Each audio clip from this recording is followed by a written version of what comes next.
Emotional intelligence, I think, is a very big, important piece in being able to build that team and being successful. And unless you have those, it's going to be much harder because then you won't be aware of how you come across. You won't be aware that, oh, you are really needy or that is very demanding. You have to understand you're not the only investor. How do you phrase this so that everyone can work together, and people want to help you. So.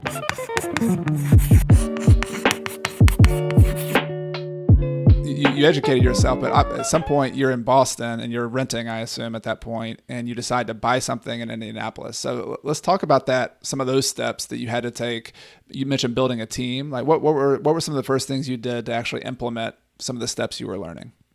So the first person that I found was my property manager, and I was looking at a couple different cities, but the linchpin of my business, in my opinion, was going to be my property manager. I could do all the research. I could be an absolute expert. I could have the best agents and get the best price to rent ratios. But if I had someone who mismanaged my property, who would charge me high kickbacks for certain contractor referrals, who would create false maintenance requests, who wouldn't pay me or pay me on time, my business would go up in flames. It didn't matter. So I networked a lot through especially through bigger pockets, the forums and stuff, and found people who were investing in Indiana, asked them who they trusted, understood that everybody has a bias. So trust but verify, go in with a grain of salt, make sure that what they're saying kind of resonates with you. If you have a red flag or something that goes up, listen to it, because there are a lot of people who seem okay, but have different intentions, So when you put the word out there that you need somebody, the first or second person who's going to respond is usually selling you something, or they got something up their sleeve, right? You got to be a little careful. The blood in the water. Yeah, here's a rookie. Let's get this person. They'll buy anything. Yeah, exactly. And it's also really important for me. So I'm hungry. I want to do things. I want to make things happen. I'm very type A, I wanted people who were equally as hungry. And sometimes that's really hard to find, especially with agents who are inundated and stuff. And it's taken a couple iterations to find to optimize different parts of my team. But that was one of the key factors I look for. And I was really lucky in that I found a property manager right away who exhibited that hunger. And she was super honest with me. From the beginning, she was not afraid to be no, or I don't think I want to manage there, Mm-hmm. And so having someone who's going to be that, cut and dry, honest with you is invaluable. So those are some of the qualities I looked for. Yeah, the team has always been such a critical piece. And I use sports metaphors all the time, but I just say, you're the I guess a tennis metaphor wouldn't work, but you're the star quarterback, or you're the point guard. But you got these other people who are really going to make you look good or bad. I mean, if your property manager stinks, it doesn't matter how much it doesn't matter how much money you have, you're going to have a lot of problems. And so it is such a key step. And there's a quality of what you were describing. It's got to be you got to network. You got to have a gut feel for people and a trust level. And so some of that it has nothing to do with real estate. It just has to do with people and learning about people and going with your gut feeling, but also, being willing to listen to hard feedback, which you got a little bit of coaching from somebody who said, no, Suni, that neighborhood doesn't work, or that strategy may or may not work here. And you were receptive enough to listen to that. Yeah. So going off that, emotional intelligence, I think, is a very big, important piece in being able to build that team and being successful. There's the self-awareness piece. There are different tenets to, emotional intelligence.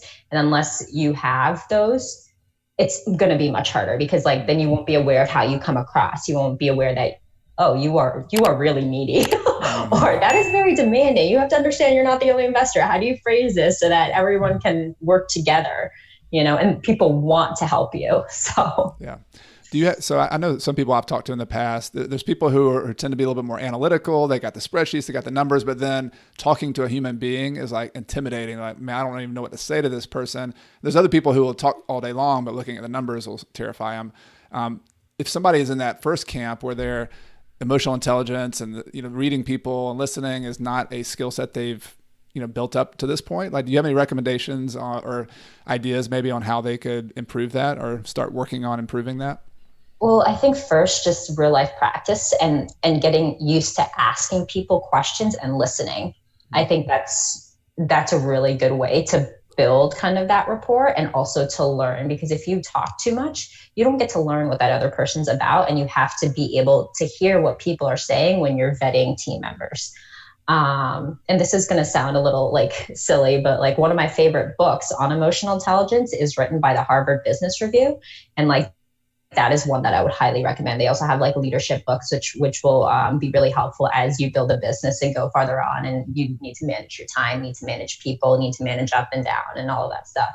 So I would like highly recommend that book and anything in like the HBR series when it comes to leadership or emotional intelligence. Yeah, those series are so good. And I love a lot of the Harvard Business case studies as well. The way you learn is just like, here's a real situation, and you go. So I highly. That was like my favorite part of like undergrad and like B school was like going through those case studies, like and seeing how businesses grow and develop and how to develop different income streams and stuff. It's just amazing. And you were you Harvard undergrad? I wish. No. Wow. I was like, wow. I dropped out of school after sixth grade. It was hard. Like Stanford was my pipe dream, but like that wasn't happening. Let's be real.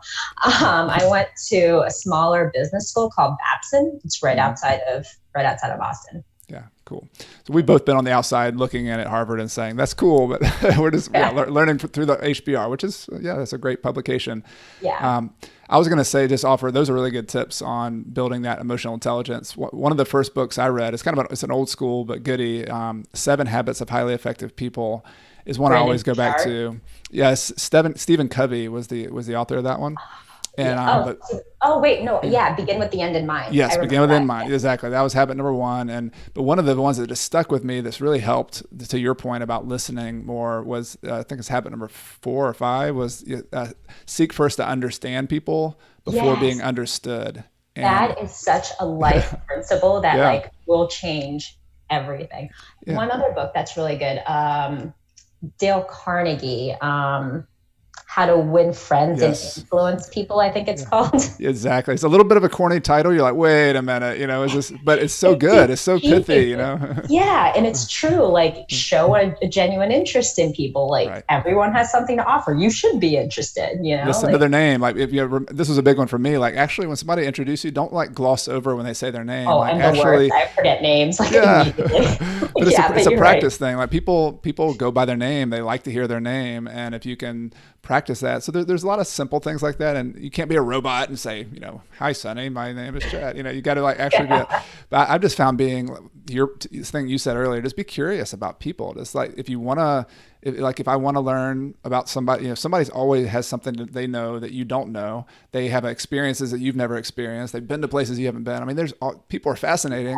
And if you look at it that way, then every single person you meet, no matter what the outcome, is an opportunity for you to learn, for you to engage, and to practice. So this skill helps you immensely in real estate or in business, because this is not a business where you press a button and buy a stock. That's another deal. If that's your deal, that's fine. But this is a team business. This is a people business. Numbers matter too. A friend of mine always says real estate is not about houses. It's about humans. And I can't emphasize that enough.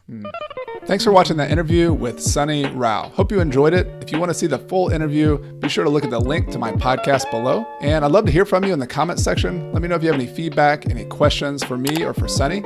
Always love to have a discussion with you in the comments section. And if you like this topic of financial independence and how to use real estate to do that, I think you'll like the playlist that I've shared with you below in the show description. And you can also see the link in the video above to a playlist of other videos on financial independence, interviews I've done with people like Mr. Money Mustache and other people just on their journey to financial independence, and also some with me just sharing some tips and strategies on how you can achieve financial independence. So check that out if you like this video. Thank you so much for watching Coach Carson TV. This is a channel all about investing in real estate, achieving financial independence, and doing more of what matters. My name is Chad Carson. You can call me Coach, and I'll see you next time.